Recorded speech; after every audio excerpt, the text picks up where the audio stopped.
Ragadirogan satatanu shaktana sheshakaya prasrutana sheshan Autsukya moharatidanjakhana Yopurva Vaidyaya Namostu Tasmai. Sejam todos bem-vindos a mais um vídeo da série Vida Veda nos Samhitas no canal do Vida Veda no YouTube. Meu nome é Matheus e hoje a gente vai começar a nossa leitura do terceiro capítulo do Sutrasthana, o Rutucharadhyayam. Esse é o capítulo que fala dos rutus e das rotinas que a gente tem que assumir nesses rutus. A palavra rutu significa literalmente estação, né? Então a gente vai ver, se a gente no capítulo anterior, o capítulo Dinacharya, a gente viu as mudanças, né? as rotinas que eram diárias, que deviam ser praticadas todos os dias, agora a gente vai ver as rotinas que tem que mudar ao longo do ano. Então, coisas que você faz especificamente no verão, mas que você não pode fazer no inverno, senão pode dar ruim, né?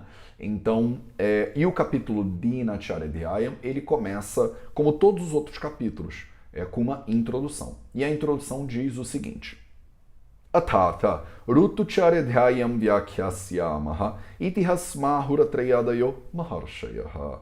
Então agora a gente vai começar aqui o capítulo que a gente chama de Rutucharya.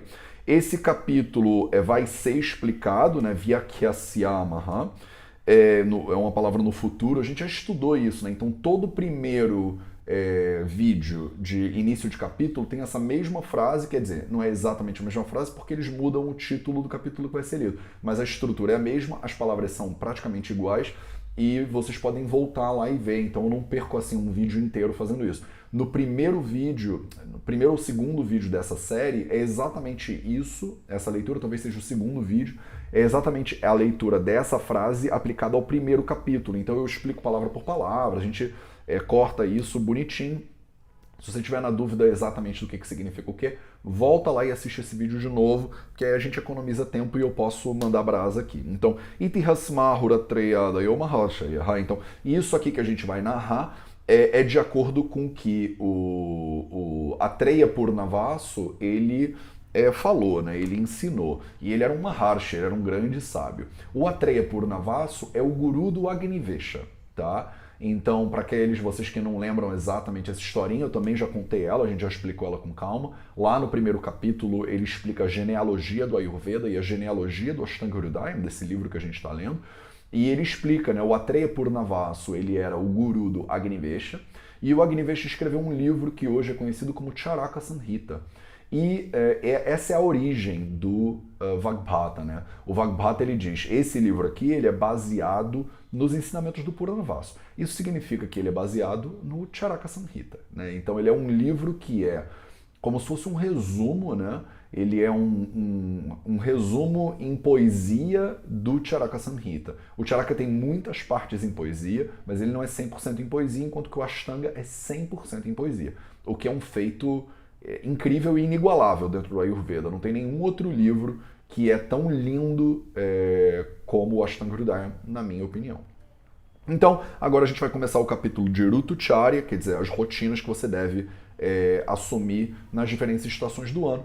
E o primeiro shloka e o segundo shlokas, que são os shlokas que a gente vai ler hoje, do Rutucharadhyayam, eles dizem o seguinte: Masair dvisam kyair magha dhyai kramat shadrutavasmrtaha Shishirotava santascha grishmo varshasharadimaha Shishiradhyastribhistaistu vidyadayanamuttaram Adanam chatadadate nrunam pratidinam balam. Então, ele começou introduzindo a gente, aqui logo nos primeiros shlokas, ao assunto que vai ser tratado ao longo desse capítulo, né? Então ele começa dizendo Masair Dvisamkyair Maghadhyaihi. Então, Masa e Ri são os meses, né? Dvisamkyair, então a gente conta eles de 2 em 2, né? Contando os meses de 2 em 2, Maghadhyaihi, e começando com um mês que a gente chama de Magha. Então, dentro do calendário tradicional védico, também são 12 meses, olha que legal. A cada 2 meses a gente tem uma estação.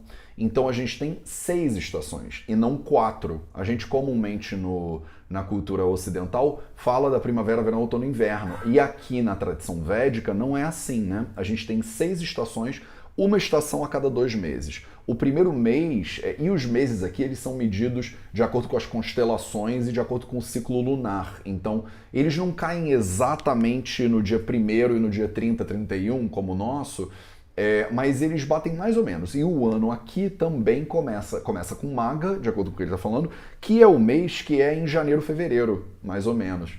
Então é interessante, porque a nossa virada de ano veio dessa lógica daqui, né? A divisão do ano em 12 partes, e cada 2 meses sendo uma estação diferente. Então, o primeiro mês é o mês de Magha. Eu não vou entrar aqui em detalhe com vocês sobre os 12, o nome de cada mês, porque eu acho que vocês não vão memorizar isso, né? Mas é só vocês entenderem que a cada mais ou menos um espaço de 28 dias, né, 30 dias, tem um mês aqui também. E os nomes são totalmente diferentes. E cada mês, a cada 2 meses, tem a ver com uma constelação diferente, né? Então, as estações, elas obedecem um sistema matemático muito, talvez mais preciso do que o nosso sistema, né? Quando eu falo nosso, eu digo assim, o nosso brasileiro, né, no Ocidente. Então, Kramat, em sequência, Shad Rutavaha, então Shad é o número 6, Rutavaha é o plural de Rutu, né? Então são 6 estações. Smrtaha, que as pessoas têm que saber, né? E essas estações então são as seguintes em sequência. Ele usa a palavra Kramat, então para dizer, olha, memoriza essa sequência aí, que essa é a sequência que as estações acontecem, começando do mês de Magha, então começando em janeiro, mais ou menos. Shishiraha, Atha, Vasantaha, Grishma, Varsha, Sharad, Himaha, Cha. Então, essas são as 6 estações. Shishiraha, a palavra Shishira literalmente significa frio, tá? Então, Shishira é uma estação fria, e daqui a pouco eu esclareço para vocês exatamente que estação fria ela é. Atha, então Atha significa então e depois, né? Então tem o Shishira e aí depois tem o Vasantaha. Vasanta significa literalmente a primavera, né? É a estação onde as flores, né, nascem e tal. Grishma, a palavra Grishma significa quente, então é a estação quente. Varsha significa chuva, então é a estação chuvosa. Sharad, a palavra Sharad significa outono, então é aquela estação onde tem a queda das folhas e a preparação para o frio. E Himaha, então Hima, de novo, significa frio. Então, percebe, nas 6 estações, dentro da maneira védica de entender o fluxo sazonal, tem 2 estações que a gente não tem, né? Então, uma é uma estação fria extra, então eles têm um inverno e o super inverno, digamos assim, e a estação chuvosa, que é o Varsha, né? Normalmente a gente fala em primavera, verão, outono e inverno, e não tem essas 2, né? Então, aqui eles dividem o inverno em 2 invernos separados, de acordo com essa versão dos Samhitas. Existem algumas versões de estações diferentes, porque a Índia é um país muito grande e tem climas diferentes dependendo do lugar onde você vai. Então, dependendo de onde você estuda isso, a divisão do ano ela é diferente também, tá? A gente vai elucidar isso tudo com mais calma mais pra frente, tá? No momento aqui ele tá deixando bem claro que essas são as 6. Então, a estação Shishira, ela é mais fria do que a estação Hima. Então ela é uma estação onde tem neve, onde é muito, muito, muito frio. Então, lembrando sempre, eu vou fazer esse comentário bastante ao longo dessa leitura, que a gente está aqui no hemisfério norte, tá? Então é muito diferente do processo aí do Brasil, por exemplo. E é mais parecido talvez com o processo de Portugal, né? Então todos os países que estão no sul vão ter que adaptar a leitura desse capítulo, porque tem muitas lógicas aqui que não fazem nenhum sentido no Brasil, por exemplo. Então, o Shishira, que é a estação no mês de Magha, que é mais ou menos janeiro, é a estação mais fria do ano, que é o que está acontecendo agora. A gente está aqui começando fevereiro, né? E o frio tá intenso aqui. Da metade de janeiro para metade de fevereiro, digamos assim, é o final do frio e é aquele frio que pega mesmo, o frio brabeira. Então o Shishira é uma estação mais fria do que o Hima, né? O Hima é o início do inverno e o Shishira é o final do inverno, onde normalmente já está nevando, está um frio bem estabelecido, e isso tem propriedades diferentes no corpo que a gente vai ver, né? Isso afeta o ser humano de maneiras totalmente distintas. Então o Sharad, a estação chuvosa, também é muito relevante, porque ela afeta o corpo humano de uma maneira bastante diferente também. E aí ele continua. Shishira Dyas tribistaistu. Então, shishira dyaha. Então, começando com o shishira. Eu já falei para vocês esse uso da palavra adi no final, né? Aqui ele usa adyaha, adyaihi. Então, é sempre a mesma ideia, que eu vou fazer uma lista e essa lista é sequencial. Ou então, eu acabei de fazer uma lista aqui para você, eu enumerei alguns elementos, mas essa lista continua, então seria tipo um etc, né? Muitas vezes na minha tradução eu traduzo isso como etc. E algumas vezes a gente precisa entender como no início de uma lista ou numa sequência de elementos que vão ser mencionados. Aqui ele fala Shishiradyaihi Stribihi. Então, a trinca Tribihi é os três signos, as três estações, digamos assim, que começam com o Shishira. Então, vocês lembram da ordem que a gente acabou de enumerar? Shishirascha Vasantascha Grishmaha. Então, o Shishira, o super frio lá, o frio de neve, o Vasanta, a primavera, e o Grishma, o verão. É essa lista que ele está falando quando ele fala Shishira Dyaihi. Ele está falando, começando com o Shishira, as três que vêm depois, Tribihi, Taihi, Tu, Vidyadayana Muttaram. Então, Vidyat, então saiba, né? Seja conhecido ou tenha isso em mente, que é o Ayanam Uttaram. Então, Ayana significa alguma coisa que está se movendo. Ir em alguma direção.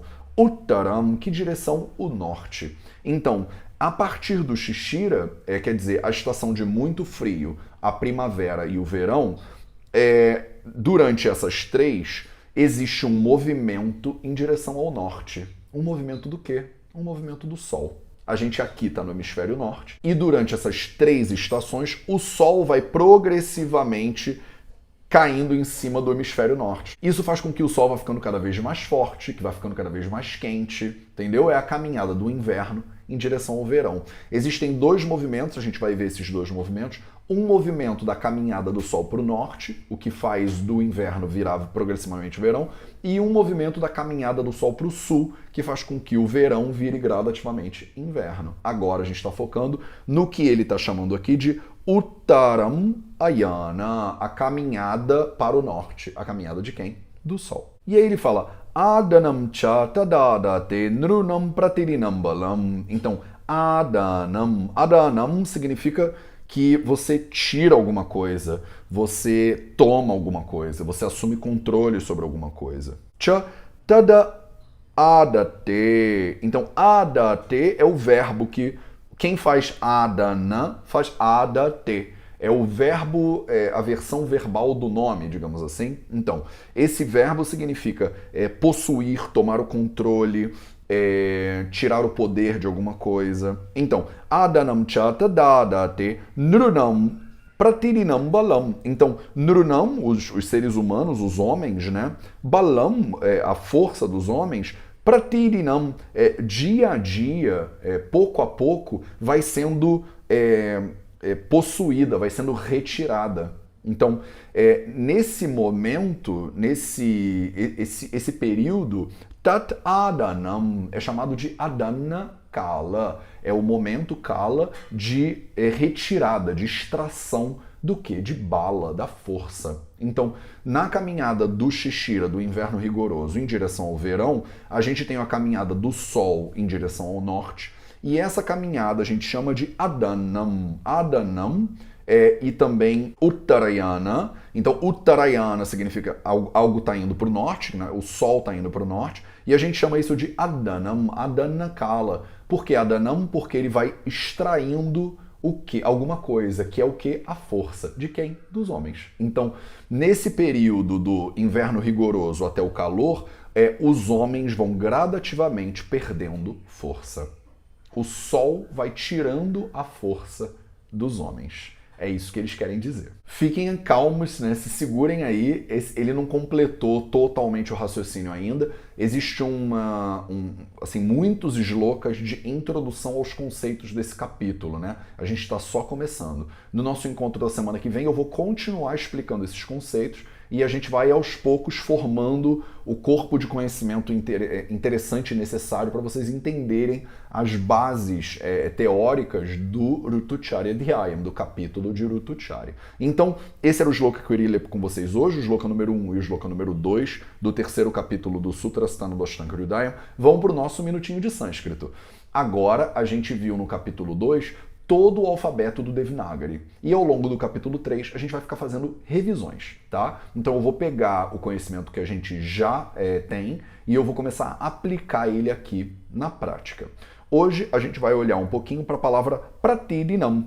Então, vocês podem olhar ali na última linha, tem uma palavra Pratidinam. Então a palavra Pratidinam, ela é composta das seguintes letras que vocês têm que ter a capacidade de identificar. Então tem uma série de consoantes e uma série de vogais aqui, e para você aos poucos ir integrando o conhecimento que a gente estudou ao longo do segundo capítulo do Dinacharya Dhyayam, você precisa entender quais são as consoantes e quais são as vogais que estão sendo usadas aqui, né? Então, vamos lá. A palavra Pratidinam, e todas que eu vou tentar usar ao longo dessa série, vão ter sempre um detalhezinho que a gente tem que refinar, né? Então, a palavra Pratidinam é composta das consoantes P, né? P, R, o R, A, o A curto, T, o T, I, o I curto, D, o D, I, o I curto, N, o N, A, o A e M